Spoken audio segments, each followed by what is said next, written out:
સમાચારથી બુલેટિનની શરૂઆત કરીએ। હુડાના વિરોધમાં આજે હિંમતનગર બંધનું એલાન આપવામાં આવ્યું છે, જેમાં હિંમતનગર આસપાસના જે ગ્રામ્ય વિસ્તારો છે તેની શાળાઓ, એપીએમસી માર્કેટ અને અલગ અલગ વેપારીઓએ પણ સજ્જડ બંધ પાડ્યું છે। 11 ગામના ખેડૂતો એ 98 દિવસથી હુડાનો વિરોધ નોંધાવી રહ્યા છે। સરકાર કંઈ નહીં કરે તો ભાજપ કાર્યકરો રાજીનામા આપી દેશે તેવી પણ ચીમકી ઉચ્ચારવામાં આવી છે। કાર્યકરો અને હોદ્દેદારોની રાજીનામા ધરી દેવાની ચીમકી જોવા મળી રહી છે। સૂત્રોચ્ચાર સાથે આ મામલાનો વિરોધ થઈ રહ્યો છે। નાના મોટા વેપારીઓએ બંધ પાડીને આ બંધને સમર્થન પણ આપ્યું છે।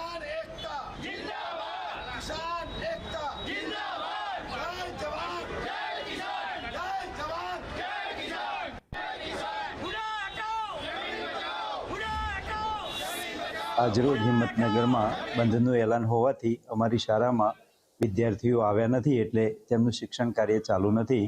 શાળાનો તમામ સ્ટાફ શાળામાં હાજર છે।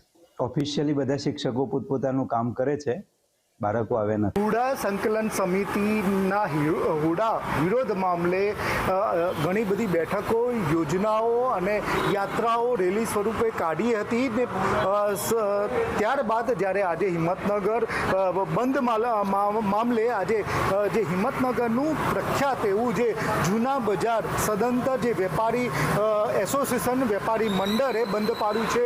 બૂટ, ચપ્પલ, કરિયાણા, જ્વેલરી, બ્યુટી પાર્લર, કોસ્મેટિક અલગ અલગ વેપારીઓએ પોતે પોતાનો વિરોધ નોંધાવ્યો છે અને તેમાં સમર્થન પણ જાહેર કર્યું છે। જે કાપડના વેપારી હોય કે અલગ અલગ મટીરિયલના વેપારી હોય, રેતી, સિમેન્ટ, કપચી કે બિલ્ડિંગ મટીરિયલના વેપારી હોય, દરેક આ જે પ્રખ્યાત ગણાતું એવું બજાર છે, જે બજારમાં પોતાનો જે હિંમતનગર મામલે જે હુડાના 11 ગામો સહિત જે હિંમતનગરના વેપારી સહિત અલગ અલગ વેપારી એસોસિએશને પણ પોતાનું સમર્થન આપીને હિંમતનગર બંધમાં રાખવા બાબતને લઈને પોતાનું સમર્થન જાહેર કર્યું છે।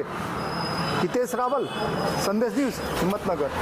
હિંમતનગરના હુડાના સમર્થનમાં અલગ અલગ સંસ્થાઓ સહિત આવ્યા છે, ત્યારે શાકભાજીના નાના મોટા વેપારી સહિતના વેપારીઓ પણ જોડાયેલા છે। સાથે સાથે જે હિંમતનગરની હિંમત હાઈસ્કૂલ આવેલી છે, તે હાઈસ્કૂલના બાળકો આજે આવ્યા નથી, તેને લઈને હાલમાં શિક્ષણ કાર્ય સદંતર બંધ જોવા મળી રહ્યું છે। શિક્ષકો આવ્યા છે પણ 1600 કરતાં વધુ બાળકો ન આવતા હાલમાં શિક્ષણ કાર્ય બંધ જોવા મળી રહ્યું છે। જો કે સમગ્ર જે ખાનગી સ્કૂલો, કોલેજો સહિતની જે શૈક્ષણિક કાર્ય પણ બંધ જોવા મળી રહ્યું છે। જે હિંમતનગરની જે પ્રખ્યાત એવી હિંમત હાઈસ્કૂલમાં પણ જે બાળકો રોજબરોજ જે ભણતા હોય છે, જે ભણતરનો શિક્ષકો ભણાવતા હોય તેનો અવાજ ગુંજતો હોય છે, પણ હાલમાં જે હુડાના સમર્થનમાં કેટલાય વેપારી આવ્યા છે, પણ સ્કૂલમાં પણ બાળકો આજે ન આવતા આજે શિક્ષણ કાર્ય બંધ જોવા મળી રહ્યું છે અને સદંતર હુડા મામલે દરેક જગ્યાએ હાલમાં સદંતર જે સમર્થન પણ સામે આવ્યા છે। હિતેશ રાવલ,